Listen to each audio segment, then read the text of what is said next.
Okay. Hi, Kaylin. Hi. All right. So thank you for coming on today to do Different Than You Part Two. Mhm. Um, what made you want to do this series?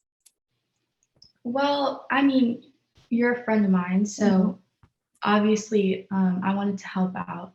And when you told me you were doing a documentary, I was like really excited. I was like, oh God, that's really exciting. Yeah. So I just wanted to help out, and also I think the topic is like really important as well. Mhm. So that's pretty much why. Okay. Okay. Thank you. Thank you so much again, of course, for helping me because I need all the help I need. Answer them how like me and you be talking and stuff like just answer them wholeheartedly, of course. So Okay.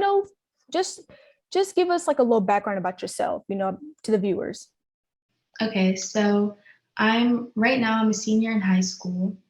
Um, I live in Georgia, and I moved to Georgia when I was about 8 from Ohio.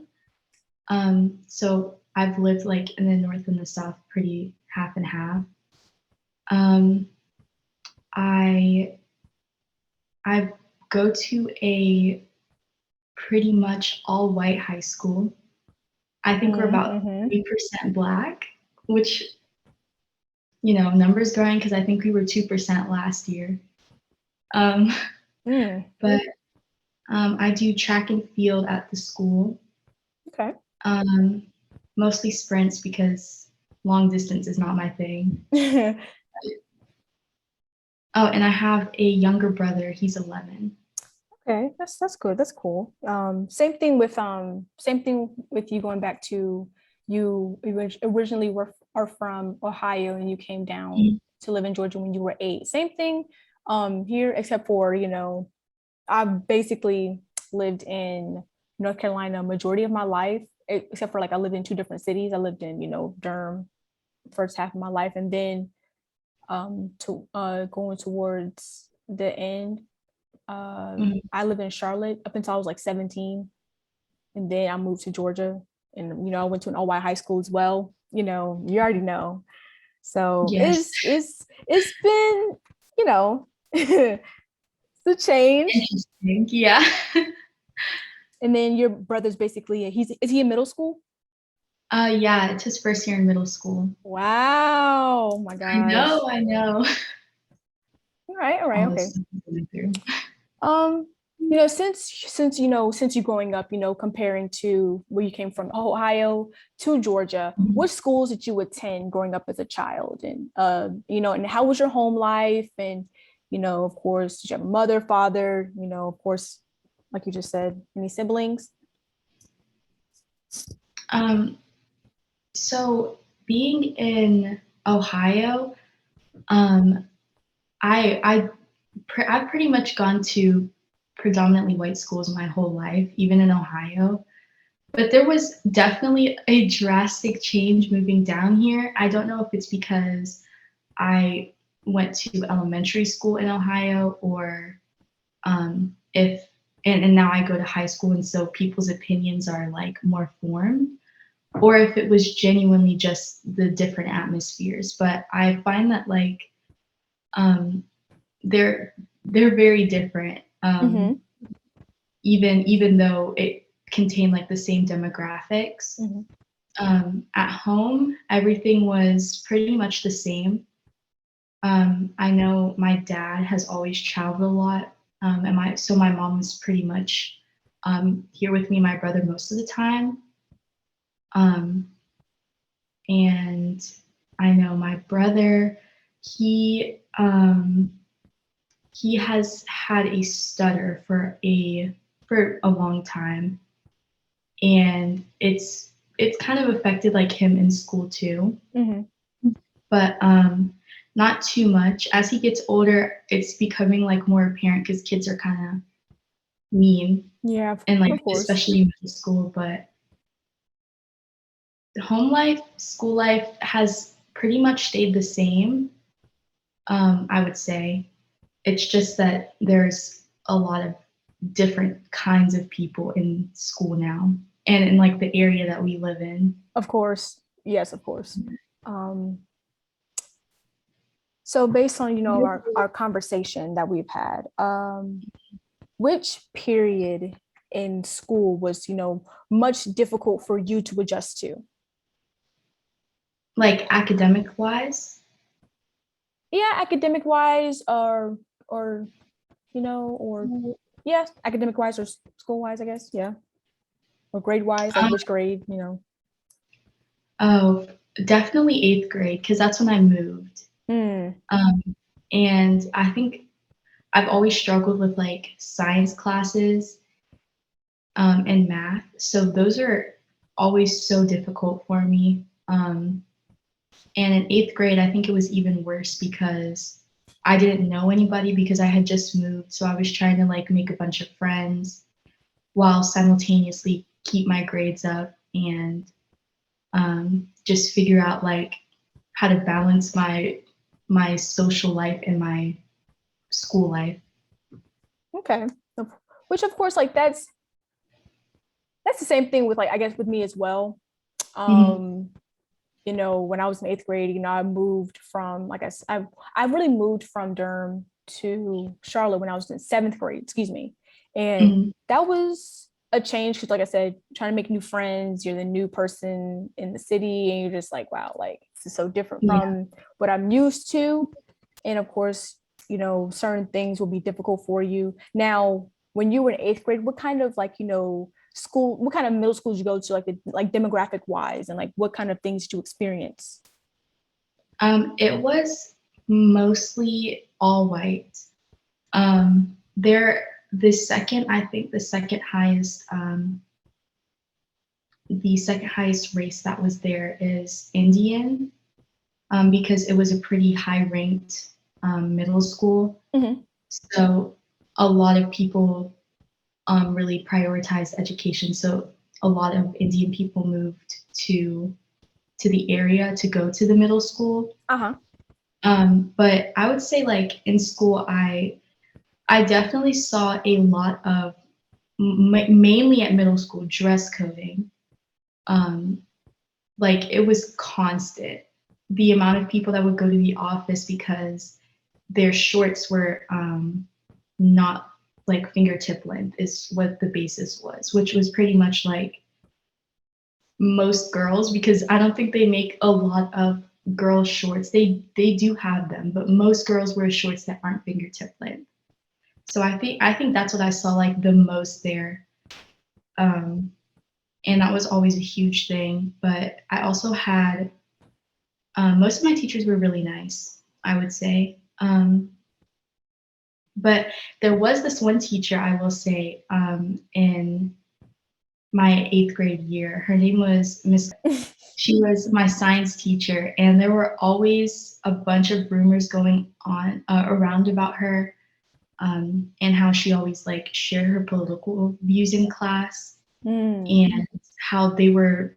It was basically she shouldn't because one, it's a science class, so Right, right, I mean, not really the place for it, right. but it was very talked about that teacher. And I didn't personally have any problems with her, but I did hear about some of my friends that did with like how they would share something in class that she would disagree with in front of the entire class, and it was very interesting. I'm not I didn't personally experience anything with her, but that's just what I've heard.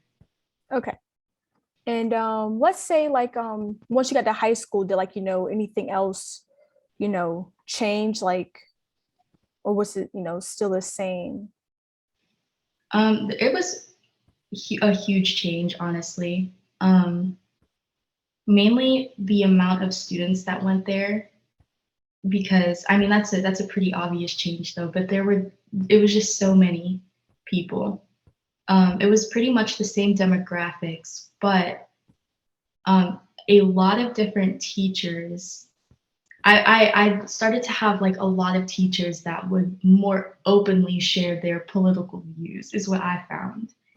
And I still have that. Like in my, I think like two or three of my teachers, and I only have 5 classes this year, Hmm. but two or three of my teachers, are very, very open with their political views. Like Mm. I'm talking like every single day in class they say something about like the 2020 election mainly, and like who they voted for Oh and gosh. why. It's just, I think it's honestly too much, but I feel like they really try to make it so that it's incorporated into the lesson somehow, which I don't really know how that. How that correlates with. Yeah, it's like they purposely say it and then make it fit into the lesson somehow, but it's not relevant at all. Hmm, yeah. uh Yeah. Last year. Um mm. And with that, what were your challenges since, of course, being in high school and being amongst peers and teachers who shared their political views of Mhm. that nature? Um, I I think one of the most challenging years I've ever had is probably my sophomore year. I got in trouble. I was in trouble with my teachers a lot, and I really did not do anything. Um, I think that year was very, very hard for me, and I'm so glad it's over. But I had teachers that would talk to other teachers about me. So like Mm-hmm. all my teachers knew what was going on. And I had really not done anything. It all started over a rumor from one of the librarians at the school who still works there. But she basically lied to one of the assistant principals Uh-huh. and got me falsely written up. And it was a whole Wow. it was a mess. But I luckily the write up got like removed. Was So the falsely written up thing, like, do you feel like it was targeting towards you? I think that's where, you know, your mind goes at first because there was obviously like all the teachers were white and I was not. Uh-huh. Mm-hmm. Um, and that's immediately like what my mom went to was, oh, it's definitely racially motivated. And I'm not 100% sure, so I can't like fully say, but I just know I was told, well, my mom had told me that I just need to make sure that I'm where I am when I'm where I'm supposed to be all throughout the day, and I just need to do everything right and keep away from the teachers or like keep away from conflict with the teachers that I had, and especially stay out of the library. I did not go to the library for the rest of the year after that happened Oh, I because I wouldn't either. Yes. yeah, it was a lot, but I did get through it, so that was good. Okay, that's good. That's good, of course. What about your like friend group?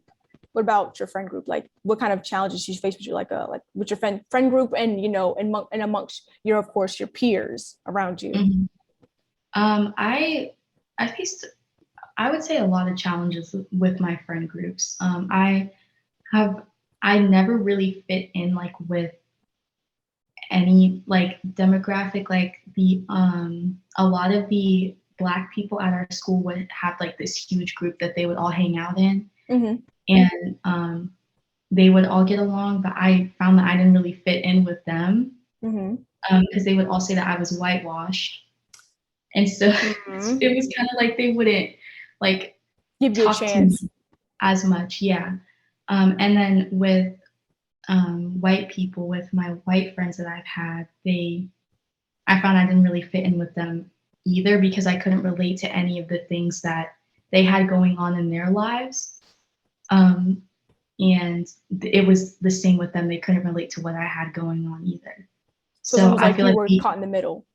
yeah. And Mm-hmm. so it's like you have to look elsewhere, you know, which is it's kind of difficult because I mean, the friends that you make are people that are kind of going through the same struggles as you and people that you can relate with and talk to about those struggles. Um, and it was hard for me to find that. And it still has been hard, but it's gotten a lot better because I finally found like some people that I can like relate to, which is really nice. Okay. Well, that's good. That's really good that you finally found your group that you're able to, of course, fit in with. You're able Mhm, to be friends with them. They're able to understand you. And mhm. that's what we all want, especially the fact that, we're African American. So you in fact, on top of that, you go to a predominantly white school. So, Yeah. you know, you will feel left out. And that's just what it is. You'll feel left out, of course. Um, Mhm. and that which goes to my next question, did you ever, of course, did you ever feel left out, like, from, friends, peers, the in crowd? Yes. Yes, all the time.